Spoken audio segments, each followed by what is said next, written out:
வணக்கம். நான் உங்கள் செல்வம் அஸ்ட்ராலஜர், ஜெமினி ஸ்கூல் ஆஃப் அஸ்ட்ராலஜிக்காக. இப்போ இந்த திருமண விஷயத்துக்குங்க பொதுவாக நிறைய பேர்த்துக்கிட்டு இருக்கிற ஒரு சின்ன கன்ஃபியூஷன் என்னன்னா, இந்த சூரியனுக்கும் சுக்கிரனுக்கும் இடைவெளி ரொம்ப ஜாஸ்தியாக இருந்தால் அவர்களுக்கு திருமணம் தாமதமாகும் அல்லது திருமணம் ஒரு பிரச்சனையாக இருக்குங்கிற ஒரு கருத்து நிலவிட்டு இருக்குங்க.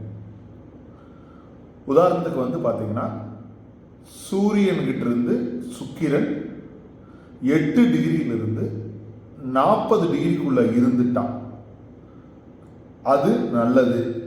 40 டிகிரி தாண்டிட்டான், பெரும்பாலும் 46 அல்லது 47 டிகிரி வரைக்கும் தான் சூரியனை கடந்து போகும். சுக்கிரன் உள்வட்ட கோள்னு எல்லாத்துக்குமே தெரியுங்க. இந்த கருத்து நாம ஒரு ஜாதகம் இல்லைங்க, 100 ஜாதகம் இல்லைங்க, நாம பார்த்த ஆயிரக்கணக்கான ஜாதகங்களை, இது எல்லா ஜாதகத்துக்கும் இந்த விதி பொருந்தி வராது. ஒரு சில குறிப்பிட்ட ஜாதகங்களுக்கு இந்த மாதிரி டிகிரி தள்ளி போகும்.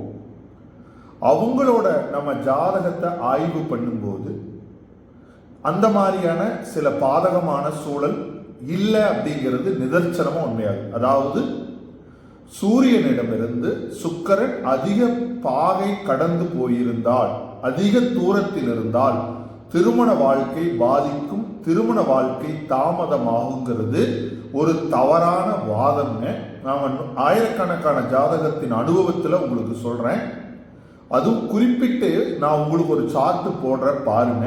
இவர் ஆக்சுவலா இப்ப 80 வயசு ஆயிருச்சுங்க. இவருக்கு 2 வயது குறைவுள்ள ஒரு மனைவியை திருமணம் செய்யறாரு, காலத்துக்குள்ள திருமணம் செய்யறாரு. அவருக்கு 2 குழந்தைகள் இருக்கு. இன்னைக்கும் தம்பதிகளாக தான், எங்க போனாலும் தம்பதிகளாக தான் டிராவல் பண்ணுவாங்க. இன்னைக்கும் ஒற்றுமையா இருக்காங்க. அவருக்கு நார்மலான 27 வயசுல கல்யாணம் ஆச்சு. இன்னைக்கும் கணவன் மனைவி ஆரோக்கியமா அன்பாவும் இருக்கிறாங்க. இந்த ஜாதகம் உங்களுக்கு ஒரு பெரிய உதாரணம். பார்த்தீங்கன்னா, உங்களுக்கு சிம்மத்துல 15 பாகையில சூரியன் இருக்கார், சுக்கிரன் ஒரு பாகையில துலாத்தில் இருக்கார். இதுக்கான இடைவெளி பார்த்தீங்கன்னா, கன்னிராசி 30, பேலன்ஸ் சிம்மத்துல 15, 45, இதுல ஒரு டிகிரி 46 டிகிரி வித்தியாசத்தில் இருக்கு. அப்போ மற்றவங்க சொன்ன ஒரு தவறான வாதம் என்னன்னா, சுக்கிரனுக்கும் சூரியனுக்கும் அதிக பாகை தூரம் இருந்தால் அது பாதகம் என்று சொல்ற கருத்து இந்த ஒரு ஜாதகத்துல உங்களுக்கு ஒரு எக்ஸாம்பிளா உங்களுக்கு நான் காட்டியிருக்கிறேன். அதே மாதிரி சுக்கிரனோட நெருங்கி சூரியன் இருந்தா அஸ்தங்கம், அது கலஸ்தர காரகனா இருக்கிறதுனால திருமண வாழ்க்கை பாதிக்கும்னு சொல்லுவாங்க. அதுவும் முற்றிலும் தவறு. அதை பத்தி ஏற்கனவே நான் ஒரு வீடியோ போட்டிருக்கேன், அஸ்தங்கத்தை பத்தி ஒரு வீடியோ போட்டிருக்கேன்.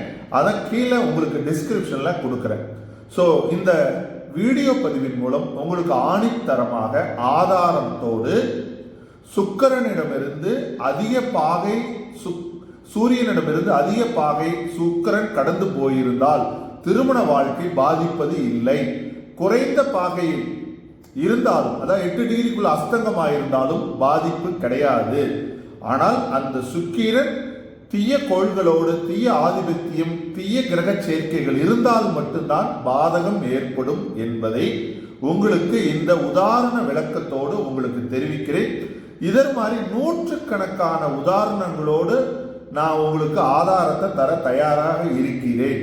அதனால் நிறைய மக்களை குழப்பி பலன்கள் எடுப்பதற்கு ஒரு முடிவுகளை இல்லாத மாதிரி இந்த மாதிரி நிறைய குப்பை சப்ஜெக்ட் ஜோதிடத்தில் இருக்கு. அதை நீங்க இளைய மாணவர்கள் இதை பார்க்க வேண்டாம், பயன்படுத்த வேண்டாம் என்று உறுதியாக இந்த உதாரணத்தில் உங்களுக்கு தெரிவித்துக் கொள்கிறேன்.